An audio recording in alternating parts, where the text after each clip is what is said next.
people. So I'm going to share this article, China's response. It's an editorial in the Global Times, which is considered the tabloid of the People's Daily, which is the Communist Party of China's public sort of media outlet. So let me share my screen so we can just read this briefly, okay?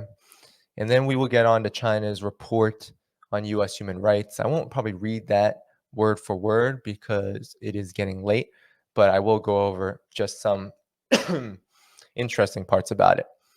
So here's the op-ed. It's called Unreasonable, Sinister for NATO to Push China to Condemn Russia. This was published late yesterday.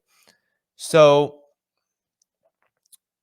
I'm just going to read over this. It says, the Ukraine crisis was largely triggered by NATO's aggressive eastward expansion. The bloc is the culprit. Instead of reflecting on itself, NATO piles pressure on other countries to stand with it against Russia. This is unreasonable and quite sinister. Now, this is strong language, and this is a strong position. This is the position of most of people who are serious, countries and people who are serious about peace, that NATO is the culprit. So I think we should take note of that. And it says, quote, China should join the rest of the world in condemning strongly the brutal invasion of Ukraine by Russia, says NATO Secretary General Jens Stoltenberg on Tuesday. The Russian invasion of Ukraine is a blatant violation of international law, so we call on China to clearly condemn the invasion and, of course, not support Russia. And we're closely monitoring any signs of support from China to Russia. So this is what we're talking about here, this idea that China should be punished merely for having an economic partnership with Russia amid this war. And so what's ironic about this is that the United States has an equally sinister, as I'll use the language of the Global Times, campaign against China, this new Cold War. China doesn't owe the United States anything. China has been sanctioned economically, although arguably not as painfully as Russia has been, but it has been sanctioned economically based on these quote unquote human rights violations.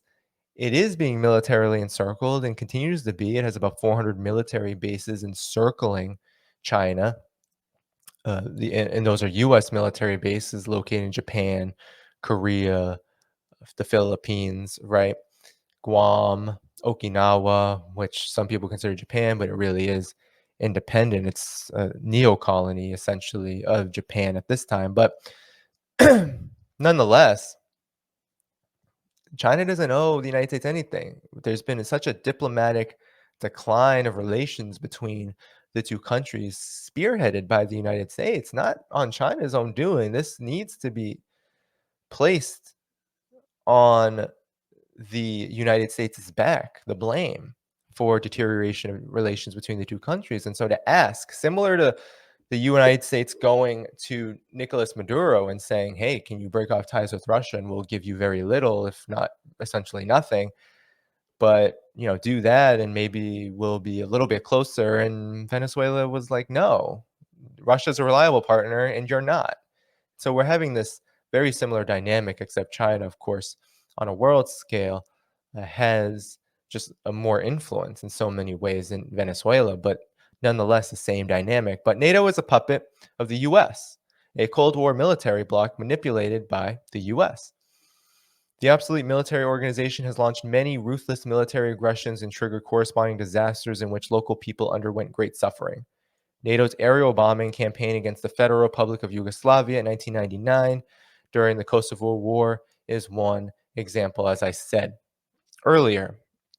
And in Belgrade, there were many people who were killed, Chinese people who were killed when the United States bombed the Chinese embassy there. So, I mean, this has always directly affected China. And now NATO has also cited that the Indo-Pacific strategy is something that it is very interested in. So we have to also understand this.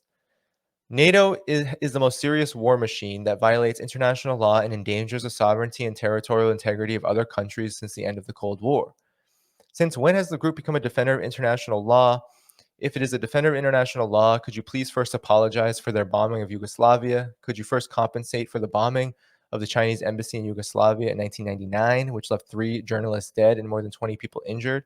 Stoltenberg is not qualified and has no right or moral basis to make such remarks, said Shen Yi, a professor at the School of International Relations and Public Affairs of Fudan University. The West has fallen to extreme insanity, and this is quite sick. This is also a symptom of growing abnormality of the international community under the coercion of the US and its allies.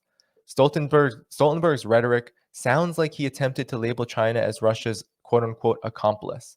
In terms of tensions between Russia and Ukraine, there is no absolute right and wrong, as the geopolitics, history, and culture between them are too complicated. Their tensions are a difficult problem to solve. In this context, portraying their military conflict as good versus evil is not rational and detrimental to addressing it. So that's pretty strong language there from the Chinese side, from Global Times, right? We're talking about China being very clear that NATO is the enemy, right? And so there was some, I guess, thoughts that maybe China, when it decided to vote with an abstain vote during the first condemnation of Russia at the UN Security Council, that this meant that China was neutral. And I do believe that in a lot of ways, China, of course, is going to play the role of peacemaker, is going to play the role of diplomat. It is not going to take a side, so to speak. But China has also been very clear that the only way to resolve conflict is through diplomacy and is through the brokering of a peace agreement. And as you see here, it doesn't believe that blaming Russia as this or casting Russia in this evil light is helpful at all. And China's friendship with Russia will continue, and all of Chinese officials who have anything to say on the matter from the foreign ministry have made this very clear that no, this conflict is not a red line for China. China, as this article is stating, understands the complexities of this. And so perhaps, just perhaps, we should as well understand the complexities of this. And that's what I've been trying to get through in these videos, that it's not a black and white conflict at all. So the Chinese ambassador to the US, Qin Gang, said in an opinion piece in the Washington Post that rumors like Russia was seeking military assistance from China are purely disinformation. All this is information war initiated by the US and NATO to use this kind of information war to intimidate China and to coordinate Washington in an attempt to occupy the moral high ground over the Ukraine crisis. By making such statements, NATO is trying to distort the focus of the international community from criticizing its eastward expansion to China's so-called coordination with Russia. Zhang Chenjuan, Deputy Director of the Department for Asia-Pacific Studies at the China Institute of International Studies, said. NATO is deliberately circumventing its role and responsibility to trying to shift the blame and confuse the public. This is very sinister. So there you have it. That is China's position on these allegations that honestly, I think chilled the diplomatic talks between China and the US from the beginning that happened just a few days ago. Nothing came out of it concrete, and because the United States never comes prepared to actually make real diplomatic concessions, because that's the only way US-China relations are going to get back on any kind of normal track, is if China's interests, like Russia's interests, are taken seriously and acted upon. The United States never comes prepared to do that. And so just as the United States is pressuring Ukraine's government to continue on with this no-fly zone, give us help, send us help, please, please, please, this begging for the war to continue on the part of Zelensky, you also have the U.S. sabotaging any attempts between China and Jake Sullivan and the top diplomats of China to come into any kind of agreement on any issues for cooperation.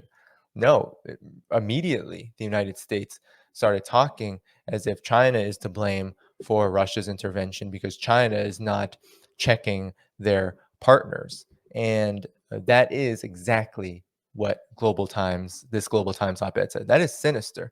That is lying to people. That is a lie, right? China and Russia do not operate on the basis of puppet and puppet master. They operate on the basis of mutual and equal partners.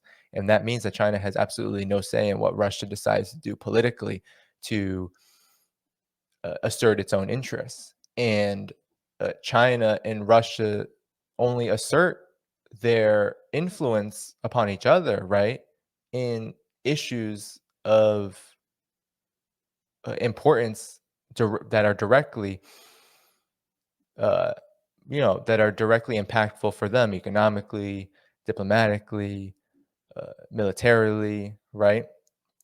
But other than China's economic interests in ensuring that Ukraine is stable, China doesn't really have any kind of say in this fight, and it knows that. It knows that Russia has been antagonized and provoked. It knows about the criminal 2014 coup.